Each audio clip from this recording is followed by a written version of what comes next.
இதில் பார்க்குறதுல நமக்கு இந்த வாழை எல்லா இடத்துலையும் வாழை வச்சுருக்கீங்க. உங்கள் இதில் பார்க்கும்போது இப்போ அங்கே வழி பூரா பார்த்தீங்கன்னா 2 பக்கம் வாழை தோப்பு அதிகமாகவே இருக்குது.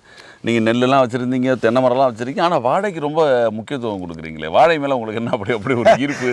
எனக்கு மெட்ராஸில் நுங்கம்பாக்கத்தில் என் வீடு இருக்குது. அங்கே நுங்கம்பாக்கத்தில் பார்த்தீங்கன்னா வாழை மரம், தென்னை மரம் இருக்குது. உலகத்திலே யாருக்குமே இது புரியாது. 15 வாழை மரம் வச்சுருக்கேன். கோயம்புத்தூரில் வீடு எனது ஆர்எஸ்புரத்தில் இருக்குது, அங்கேயும் வாழை மரம் இருக்குது. எனக்கு என்னென்னா சின்ன வயசுலேயே பார்த்தீங்கன்னா எங்கள் தோட்டத்தில் நிறைய வாழை வைப்போம். அது கொஞ்சம் வருமானம் வரக்கூடிய இது வந்து வாழையும் தென்னையும் தான். இந்த வாழையில் அவ்வளோ வருமானம் இருக்குமா சார்? வாழையில் இருக்கு. நான் சின்ன வயசுலேயே பார்த்தீங்கன்னா எங்கள் அப்பா அது இருக்கையில் எங்கள் அது காட்டில் தோட்டத்தில் வாழை மரம் வச்சுருப்போம். ஒரு 1/2 ஏக்கர் 3/4 ஏக்கர் அந்த மாதிரி வந்து வாழை மரம் வச்சுருப்போம். எனக்கு வந்து சின்ன வயசுலேயே அந்த வாழைகளை பராமரிப்பது, அந்த வாழைத்தாறு வெட்டுறது, அந்த வாழைத்தண்டு வெட்டி உரிக்கிறது, அதெல்லாம் பார்த்தீங்கன்னா அப்போ வந்து அந்த வசதி வாய்ப்புகள் அது இல்லை. இன்னும் பார்த்தீங்கன்னா பல்லெல்லாம் மஞ்சளாக இருக்கும். அதெல்லாம் அந்த வாழை மட்டையை கடித்து அப்பவே சொல்லுவாங்க, வாழை மட்டையை கடித்தா வந்து பல்லு மஞ்சள் ஆயிரும் அப்படி.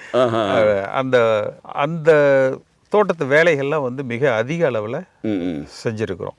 அதே மாதிரி தென்னை மரம் பார்த்தீங்கன்னா அப்போல்லாம் வந்து அந்த கல்லுக்கடை விட்டுருந்தாங்க ஒரு டைம், 70களிலே நினைக்கிறேன். அந்த கல்லுக்கடையில் பார்த்தீங்கன்னா ஒரு மரத்துக்கு 300 ரூபா 400 ரூபா கல்லுக்கடைக்கு எடுத்துப்பாங்க. அது விவசாயிகளுக்கு ஒரு பெரிய வருமானமாக இருக்கும்.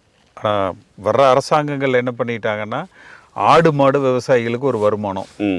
இப்போ ஆடை பூரா நாய் கடிச்சு ஆடு மாடு வளர்த்த முடியாத ஒரு சூழ்நிலைக்கு போயிடுச்சு. அதே போல் தென்னை மரம் அது கல்லுக்கடை இருந்தால் கொஞ்சம் வருமானம் இருக்கும். அதை பூரா சென்ட்ரலைஸ்டாக ஆல்கஹால் பண்ணிட்டாங்க, IMFL மாற்றிட்டாங்க.